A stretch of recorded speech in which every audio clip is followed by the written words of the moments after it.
You might be about to make the biggest LSAT mistake of your life and you don't even know it yet. Most students waste at least 12 precious minutes per section thinking it's helping when it's actually sabotaging their score. But today, I'm going to share with you why studying more might be the very thing that's holding you back and how doing less could actually get you a higher score.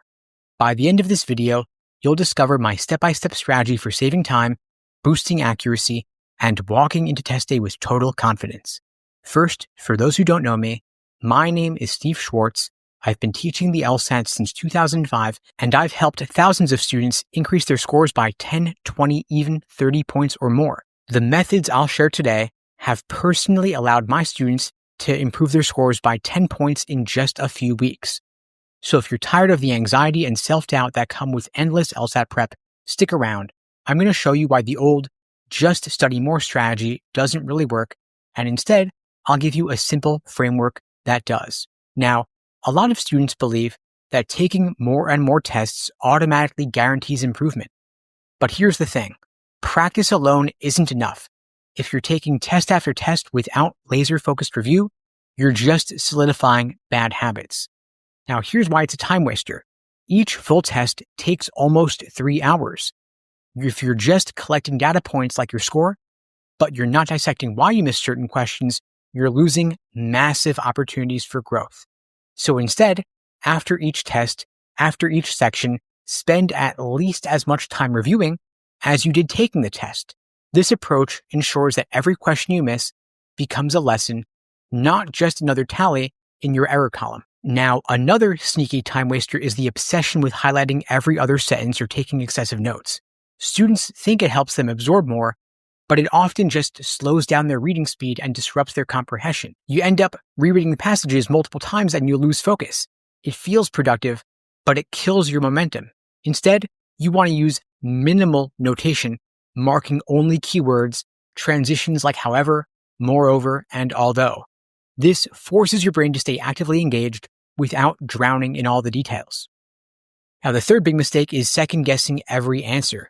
You've probably felt that nagging fear that your first choice might be wrong, leading you to change your answers multiple times. But believe it or not, your gut is often right if you've studied enough.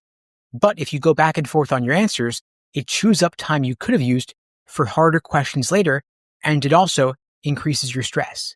Instead, you want to implement a policy that you don't ever second-guess yourself unless you have a clear reason, meaning that if you can point to concrete evidence in the passage or your reasoning that your original choice was wrong, then change it. But otherwise, you want to trust your well-practiced instincts. Now, before we move on to the proven frameworks that supercharge your accuracy, I want to share a quick story about one of my students, Jake. He was stuck at a 150, feeling overwhelmed by all these exact issues, taking too many tests, over-annotating, and second-guessing. We worked together one-on-one, identified his biggest time wasters, and set up a plan that eliminated them. Within just 6 weeks, he jumped up to a 165, more than enough to get into his dream school with scholarship money. So if you want to fast-track your own LSAT success like Jake did, I invite you to check out my personalized coaching program. Together, we'll craft a strategy tailored specifically to your biggest challenges, cutting out everything that's slowing you down.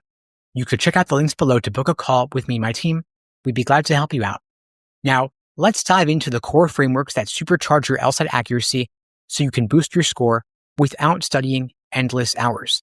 The first framework is the targeted weakness drilling technique, because the biggest misconception about the LSAT is that you have to improve everything at once. That's overwhelming and it's inefficient. Instead, you want to isolate your biggest weak areas and focus on those first. For example, take the top 3 areas you want to improve on. Maybe it's certain reading comp passages, tricky necessary assumption questions in logical reasoning, or your pacing in certain sections.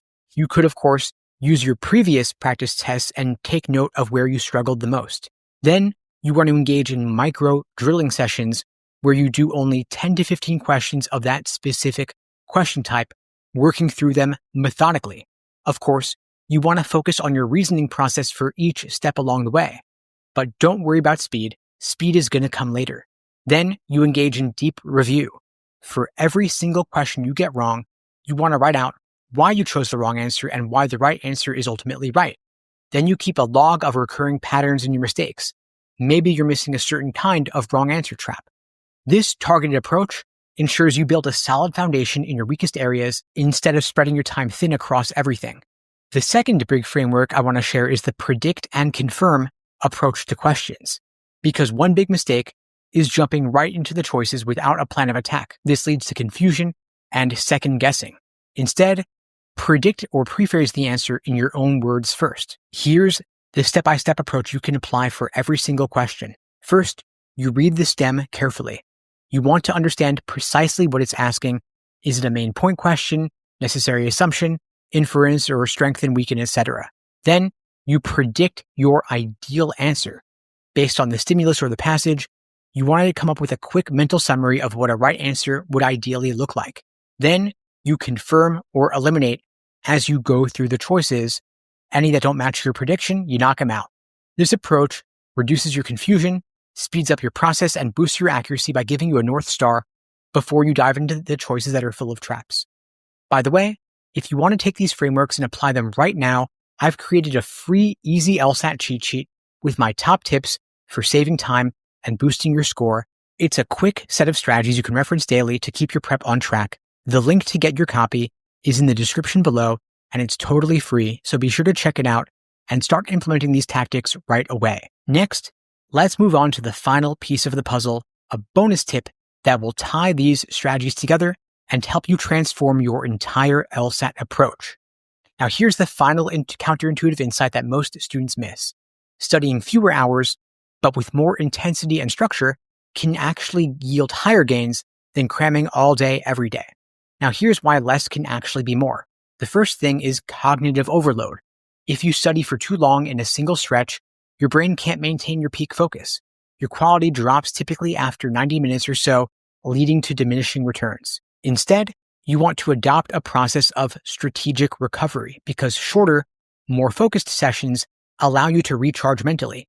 You'll retain more information and keep your motivation high. So to implement this, set a daily time limit. For example, just 2 to 3 hours of high quality study, and you break those into blocks. So for example, 2 separate 90-minute sessions with a break in between. Then you focus on specific goals for each session. In your first session, maybe you do targeted weakness drilling for specific question types. Then in the second session, you do a timed section and review.